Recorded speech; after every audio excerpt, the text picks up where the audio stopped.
Bonjour à vous, c'est Yann et bienvenue dans cette nouvelle vidéo dans laquelle on va partager ensemble un verre de vin. On va déguster un verre de vin comme ça de manière un petit peu informelle, un peu improvisée. Ce que je vais faire, comme souvent quand je fais une vidéo de dégustation ici, c'est que je vais prendre un format de fiche de dégustation, qui est le format que j'utilise sur les masterclass, donc je vous montre le format. Alors vous pouvez utiliser d'autres formats, de toute façon le principe c'est plus de vous donner un cadre dans la dégustation. Donc l'idée de cette vidéo, ça va être de vous commenter un vin. Je doute que vous l'ayez chez vous, donc c'est plus pour vous montrer aussi un petit peu les différentes étapes de la dégustation et vous parler un petit peu du vin que je déguste. Donc j'ai ramené la bouteille, vous voyez qu'elle est déjà pas mal entamée. En fait, c'est une bouteille que j'ai ouverte avec le vigneron hier. Alors, si vous me suivez, vous savez que j'enregistre cette vidéo depuis Alicante, en Espagne. Donc on est dans la communauté valencienne. Et en termes de zones, vous savez que sur l'Espagne, on définit différentes zones de production viticole. On est sur la zone du Levante. Le Levante, pour vous citer peut-être les appellations les plus connues, ça va être les appellations par exemple de Rumilla ou Yecla. Donc ici, on est sur la dénomination, la DO Alicante. Donc sur une zone bien sûr de climat méditerranéen, un climat qui est sec, autour de 400-430 mm de pluie par an en fonction de la localisation, et sur laquelle on va trouver une majorité de vins rouges, logiquement, quand on a un climat sec, ensoleillé, en général c'est une corrélation avec le type de vin produit, et on va trouver plutôt du vin rouge, et en particulier le cépage Mourvèdre, qu'on appelle le Monastrell, mais ce n'est pas le cépage qu'on va déguster ici. Ici, on va déguster le cépage Grenache, également originaire d'Espagne, qu'on appelle le Garnacha. Alors, je vous mets en fond quelques images. En fait, j'ai eu le plaisir de faire un petit apéritif avec les vignerons du domaine, donc avec Marta et Andrés, qui font partie d'une bodega qui s'appelle Vinescence, et dans laquelle vous avez donc certains vins qui sont de la Finca Casa Balaguer. Et donc sur la Casa Finca Balaguer, on est ici sur des vins en agriculture biologique avec un travail qui est fait en grande partie en biodynamie. On a donc une partie des préceptes de la biodynamie qui sont appliqués dans le domaine. Alors je vous montre aussi le nom de l'étiquette, donc c'est la Rambla del Peligres, Garnacha, donc c'est le nom du cépage, Grenache, vous l'avez compris, millésime 2019, moi qui apparaît ici, millésime 2019 donc. Donc il y a la mention Vino de Parcela, comme un vin de parcelle. Voilà. Même si vous avez que quelques bases espagnoles, on devine la traduction. Donc un vin qui vient d'une parcelle, c'est-à-dire d'une parcelle qui est définie, de Grenache en l'occurrence. Alors ici, on a un vin qui est plutôt travaillé sur le fruit, dans le sens où il a subi un élevage en cuve inox.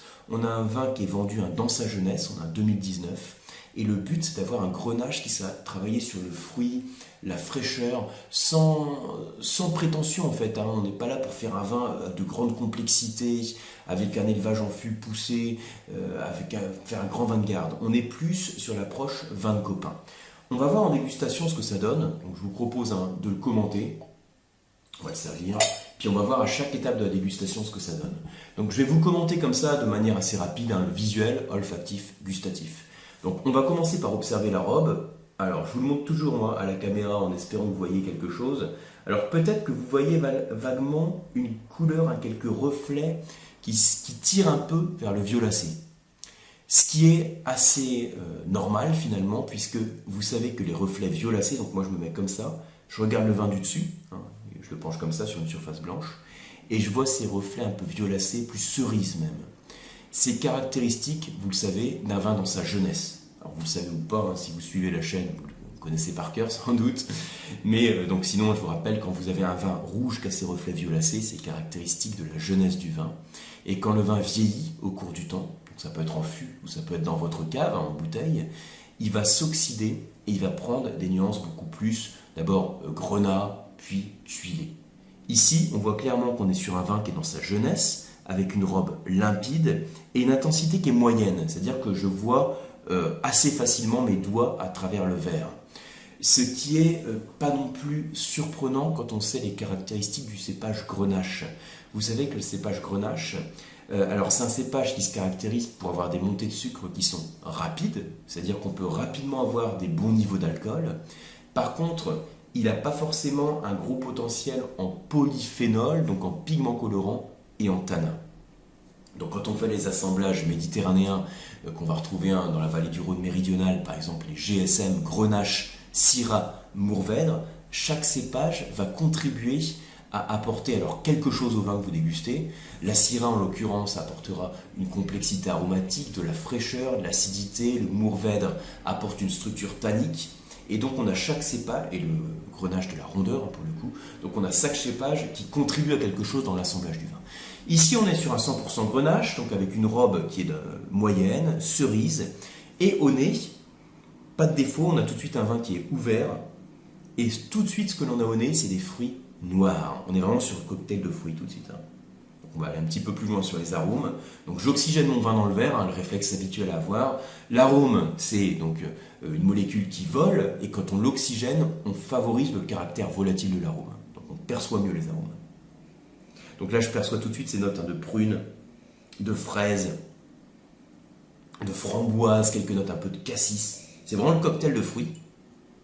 Et puis alors derrière ça, on a aussi quelques notes plus épicées, poivrées notamment, réglisse. Donc c'est pas, alors d'abord cette dominante de fruits noirs, et ensuite quelques notes épicées, réglissées à l'aération. Voilà, comme je vous disais, sans surprise, on n'a pas sur un vin d'une grande complexité, c'est un vin qui est dans sa jeunesse, il y a encore les arômes de sa jeunesse, sa fraîcheur.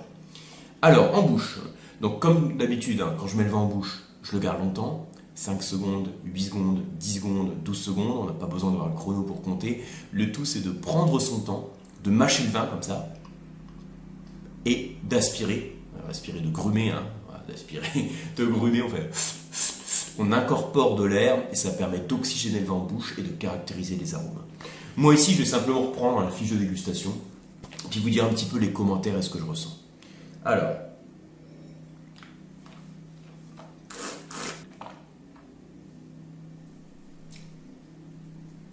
et là, alors au passage vous m'excusez, j'ai oublié mon crachoir pour la vidéo, normalement je l'ai sous la main.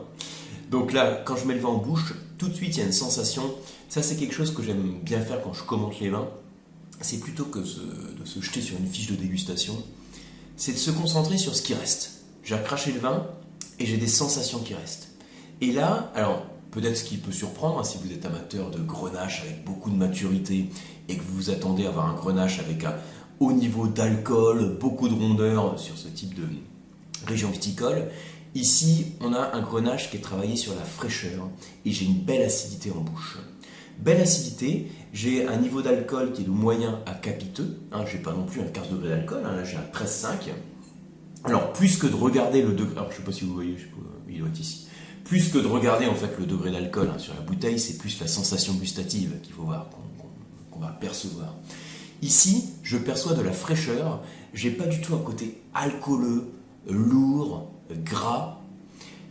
Vous avez vu les deux termes, lourd ça serait plutôt négatif, gras ça serait simplement la dominante qui serait sur l'alcool. Mais là, je ressens de la fraîcheur et j'ai une structure tannique avec des tanins fins que je perçois dès l'attaque et en milieu de bouche. Et quand j'ai plus de vin en bouche, au bout de quelques secondes, ces tanins disparaissent. J'ai des tanins donc je qualifiais de souples à moyens, donc j'ai pas des tanins très durs, ce qui est là encore pas forcément surprenant par rapport à ce qu'on peut attendre d'un grenache, mais j'ai surtout un vin qui est travaillé sur la fraîcheur. Je retrouve les arômes de fruits noirs en bouche, qui vont persister à 6-7 secondes, donc c'est une longueur en bouche moyenne. Vous voyez, si je décris le vin comme ça, alors je sais que de chez vous, vous n'avez pas ce vin, vous ne le dégustez pas. Simplement, par les commentaires que je donne, peut-être que vous percevez un peu les sensations que je veux vous transmettre. De la fraîcheur, de l'acidité, pas forcément la rondeur ou l'alcool à laquelle on pourrait s'attendre si je vous dis on va déguster un grenache du Levante sur ces climats méditerranéens, chauds, secs, etc. Là, on a plus un vin qui est travaillé sur la fraîcheur, sur le fruit, un joli vin de copain qui donne beaucoup de plaisir à la dégustation. Voilà, donc c'est une bodega qui est sympa. Donc voilà, comme j'avais cette bouteille, j'ai voulu la partager avec vous. J'espère que vous avez pris plaisir à suivre cette vidéo, que ça vous a permis aussi, sans que vous ayez le vin chez vous, peut-être de voir quelques automatismes aussi qu'on peut avoir en dégustation. Merci en tout cas de partager la vidéo, merci de la liker. Je vous retrouve sur les cours d'onologie et les diplômes que je vous propose au sein du COAM, et également sur les masterclass de la dégustation à suivre entièrement à distance. Merci beaucoup et à très bientôt.